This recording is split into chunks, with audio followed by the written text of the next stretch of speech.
सादा जीवन उच्च विचार। ऊंचे वस्त्रों आभूषणों से तन को हम सजाते हैं, लेकिन उच्च विचारों से ही हम सफलता को पाते हैं। किसी निबंधकार के शब्दों में, जिसके सीधे जीवन के उच्च विचारों का आलोक प्रकट होता है, उसके लिए अग्नि शीतल हो जाती है, समुद्र नाली के समान हो जाता है, सुमेरु एक शिला के तुल्य हो जाता है, सिंह मुर्ग के सदृश हो जाता है, सर्प माला जैसा बन जाता है तथा विष अमृत के रूप में परिणत हो जाता है। कितनी महत्ता है सीधे जीवन उच्च विचारों की।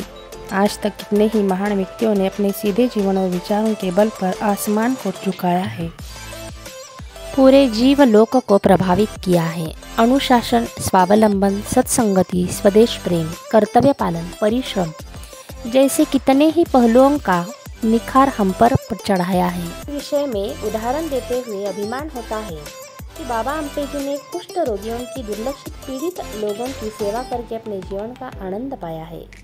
बड़ी बड़ी हस्तियों ने देश का चमन बनाया। गाडगे महाराज बाबा अम्पे जी ने सादगी को अपनाया, लेकिन उच्च विचारों से ही भारत का स्वर्ग बनाया। ठिगड़ा कद, धोती कुर्ते और गांधी टोपी में मुखरित सौम्य मुद्रा, छरहरा बदन और पाँव में चप्पल, यही था श्री लाल बहादुर शास्त्री जी का सरल एवं अविस्मरणीय व्यक्तिमत्व। वे लाल बहादुर चले गए, आए थे सागर की गहराई खोजते हुए और उसमें से अपने विचारों के मोती दे गए। शास्त्री जी के रहन सहन की बातें विचार में जागती हैं, तब उनके सीधे जीवन का अनुभव होता है। लेकिन उनके उच्च विचारों की कार्यकृति का अंदाज़ा लिया जाए तो वे अपने विचारों में बहुत महान थे। उसके कारण ही वे 1965 में हुए पाकिस्तानी आक्रमण को अपनी सूझबूझ और कर्मठता के आधार पर विफल कर सके। सूट बूट कोट छोड़कर धोती को अपनाया, अहिंसा के शस्त्र से स्वाधीनता को दिलाया, सादा जीवन उच्च विचारों का आदर्श हमको दिलाया। जब महात्मा गांधी जी सूट बूट पहनकर दक्षिण अफ्रीका से भारत लौटे, तब उन्होंने देखा कि भारत की बहुत सी जनता को पेट भर रोटी पहनने के लिए वस्त्र और रहने के लिए मकान भी नहीं था।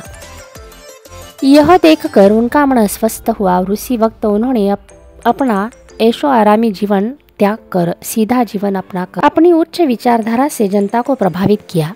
लेकिन आज के युग में सीधे जीवन में उच्च विचारों की परिभाषा ही उल्टी हो गई है। आज मनुष्य उच्च जीवन और नीच विचारों को बढ़ावा दे रहा है।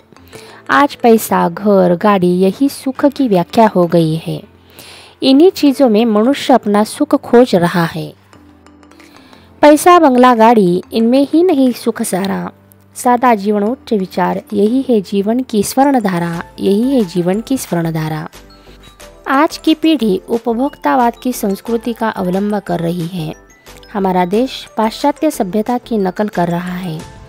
यह देश के स्वर्णिम भविष्य का सूचक नहीं है। पाश्चात्य मूल्यों को अपनाने से हमारे देश की विघटनकारी शक्तियाँ दिन प्रतिदिन सक्रिय होती जा रही है। इन सब में मनुष्य अपनी संस्कृति भूल रहा है। आजकल मनुष्य का समाज में जो प्रभाव पड़ता है, वह बहुत अंश उसके पोशाक और चाल ढाल पर निर्भर रहता है। मनुष्य अपनी आत्म प्रतिष्ठा खोकर बाह्य प्रतिष्ठा को महत्व देने लग रहा है।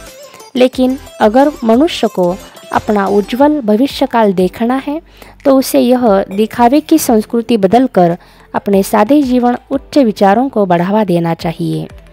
जैसे हम विचार बोते हैं, वैसे कृति उगती है। कृति बोते हैं तो आदत उगती है। आदत बोते हैं चरित्र उगता है। चरित्र बोते हैं तो नियति उगती है। इन सब की शुरुआत सादा जीवन और उच्च विचारों से ही होती है। सादा जीवन और उच्च विचारों से ही होती है।